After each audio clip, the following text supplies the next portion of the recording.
Bonjour à tous, à présent nous allons voir un échauffement typique avant une séance jambes par exemple. Donc pour tous les mouvements à risque comme le squat ou le soulevé de terre qui mettent de grosses tensions au niveau vertébral, notamment au niveau lombaire. Donc pour éviter ça, il faut être capable de pouvoir descendre de manière fluide en conservant le dos et l'alignement le plus droit possible. Donc pour ça on va travailler sur l'axe bassin, genou et cheville ici. Donc l'intégralité de notre mobilisation va se faire au sol ici.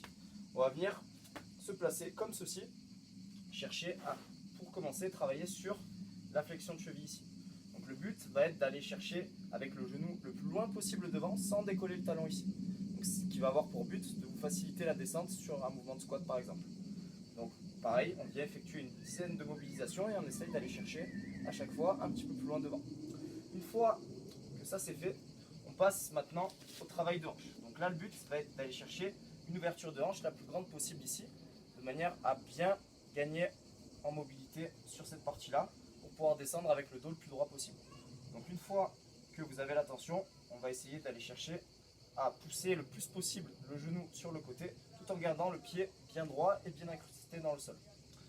Une fois cet échauffement fait, on peut passer à une mobilisation du dos en même temps de manière à préparer le mouvement et les petits muscles du dos au travail qui les attend derrière, en venant effectuer des rotations latérales, en gardant le positionnement ici.